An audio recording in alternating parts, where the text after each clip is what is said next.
stream is around a nature reserve. It's It can be quite small, but the biggest one I've seen is the Yay. ow.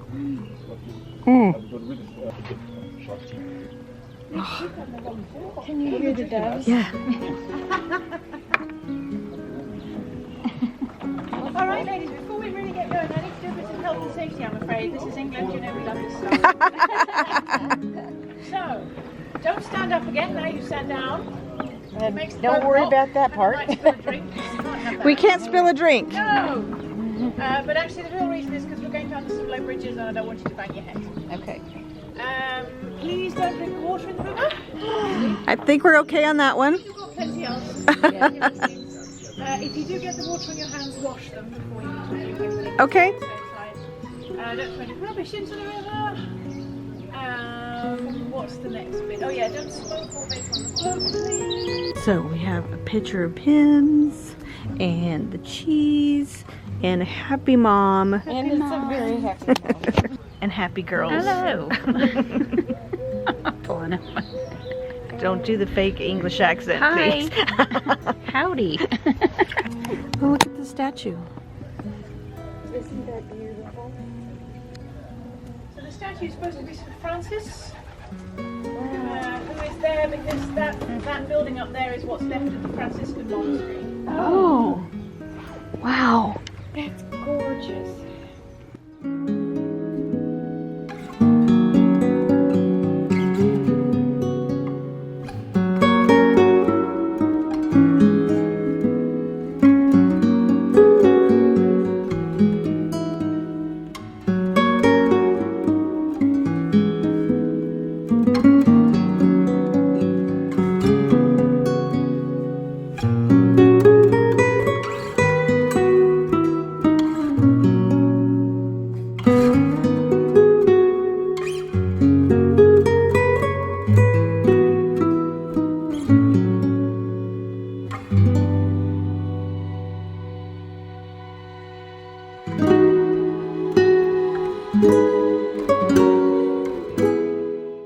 Canterbury Punting Company offers both shared and private tours. The private tours are available from 10 a.m. to 8 p.m. 7 days a week.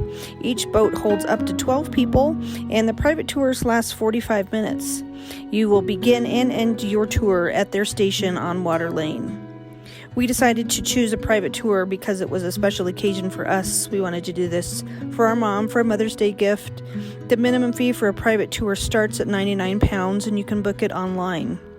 We also paid extra for a picture of Pimms, which was £10, and a cheese board, which was £16, and we thought that it was very well worth it. We found our tour to be amazing. We would highly recommend it and would turn around and do it again in a heartbeat if we could. Our tour guide, Bella, was fantastic, and she was funny and personable, easy to talk to, showed us some sights around Canterbury, and gave us a little bit of the history of what we saw. Again, I would highly recommend this if you want to do something special for a loved one or family member, or just because. I will link the website for Canterbury Punting Company below.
Okay. Hello.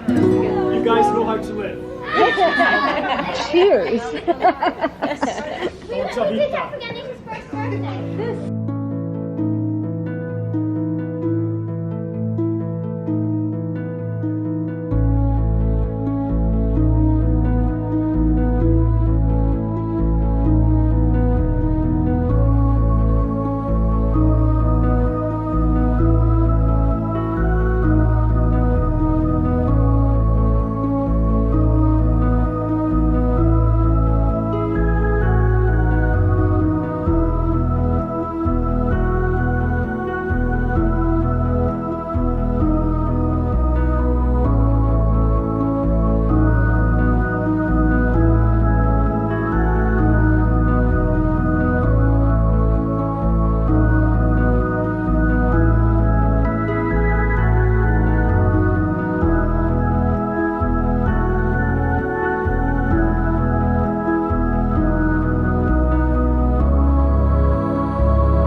Lovely. It's very nice.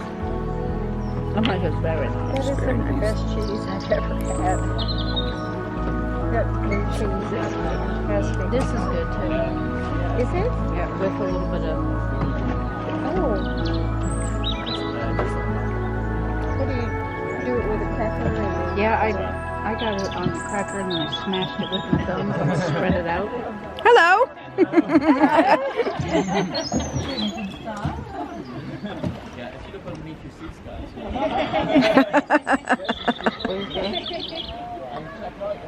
There are three companies that do boating on the river in Canterbury, and we're the only one that does anything like this. Because That's why we chose this one. I think this is probably unique Definitely. in the UK to offer this kind of thing. I mean, neither of the other companies have a cafe, so they can't really do drinks. There's nothing stopping you taking your own drink with you. Right. But because we've got the cafe, we can be more ambitious. It's perfect. It's is. absolutely perfect. I love this isn't that little beautiful? presentation there.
were Blackfriars, they used to own that land. Oh, okay. Anywhere where you were a Blackfriars place name, they used to own that. Wow. So this is 2 buildings left. This thing here used to be the guest house. Behind it was the mill. And this thing here on the other side was the dining hall.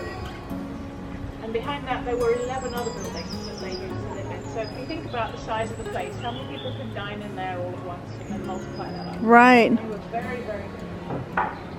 Oh my Dominicans goodness. were into preaching and teaching. And they arrived in this country in the 1220s, which was the time when towns were growing really fast and there weren't enough priests to go round.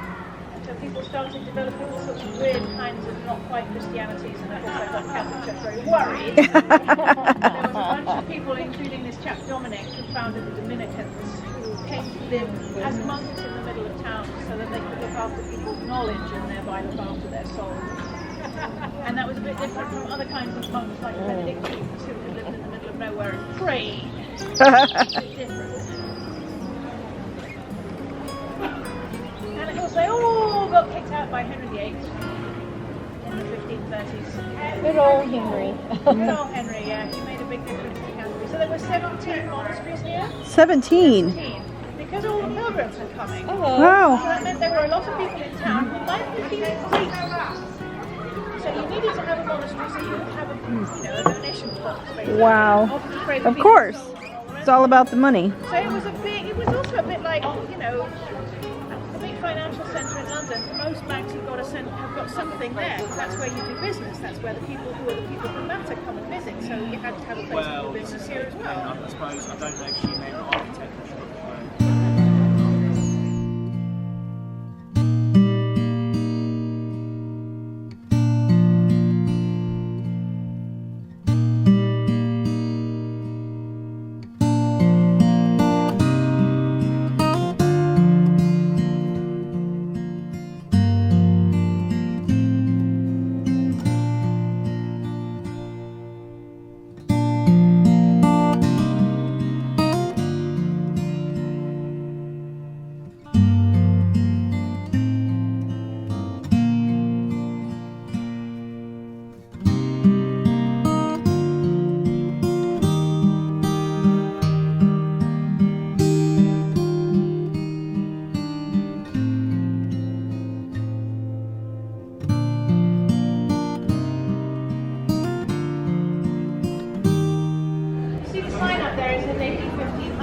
Uh-huh. So it is genuinely a Tudor building on the inside, but most of what you can see is actually Victorian. It's about 150 years old. The original Tudor building is quite tenured, and you can see almost none of it. Here is on the side that covers up the old building, Oh. unfortunately. So I used to think it was because the old building needed protecting, and in fact it's just cosmetic. Ah. Victorian didn't think the original building was good enough or tidy enough or neat enough. It's a real shame, isn't it? It is. Wow. So it's called, you see how it's got gaping windows? Right. Yeah. So that meant it was a good place to put a weaving workshop. You need an awful lot of light in a weaving workshop. Makes sense. And these weavers were refugees who were coming here from the Netherlands and France and Belgium. Really? Yeah, starting in about 1560s, 1570s, so it was just after the Reformation. And they were Protestants, and they were being told by their Catholic neighbours, you must become Catholic or we will roll you. Wow. Lots of civil war. Wow. Oh, About 200 that's a years little worth. harsh, It was isn't it? very, very harsh. The Wow. Netherlands at the time was owned by Spain. Spain were ultra-Catholic and the Netherlands were busy converting to Protestantism all over the place. So they had literally had 80 years worth of war about it. Oh my Wow. gosh. In France there was a very famous massacre called the St. Bartholomew's Day Massacre, in which 3,000 people were killed in 3 days. Wow. Wow. Are you Game of Thrones fans by any chance? My daughters are, Yeah. but I haven't watched. The Red Wedding is apparently based on Okay. St. Bartholomew's Day Massacre. There were lots of Protestants around who were thinking, hey, it's not safe to stay at home. But Britain at the time, the Queen was Elizabeth I. She was, well, nominally Protestant, but we kind of, Anglicanism is neither here nor there. It's kind of half and half in Right. terms of, we don't have the Pope, so that makes it Protestant. We did do all the bells and smells, so that kind of makes it. I like that, the bells and smells. I love that. That's great. Yeah. So lots of people came over here. went to London, came to Canterbury. Canterbury in particular said to all the weavers, please will you come here? But of course Canterbury, when Henry VIII had shut all the monasteries in the 1540s, he had decimated Canterbury. Oh, 17 monasteries, that's a lot of work. that's a lot. And all these pilgrims coming in, that's even more work. Oh when my you say no more goodness. pilgrims, no more monks. Wow. Ahoy! So Canterbury died, it lost a lot of population, it was full of empty buildings, and then these refugees started turning up, and of course the council were like, please come and stay here. Especially all you weavers, they said they particularly wanted to develop a weaving business down here. In those days you kept your IP in your head, so these people were literally coming over knowing how to make cloths that British weavers didn't know how to make. So it was additive. Baby. Chicks. Ahoy! Ahoy! So I'm just going to, I don't want to get too close. Oh my gosh. Look at him. More hens, you called them? More hens, yeah. So mum and dad are the black ones with the red faced black chicks, and they're literally like 2 days out of the nest. Oh my gosh. Aren't they? Chicks! Chicks!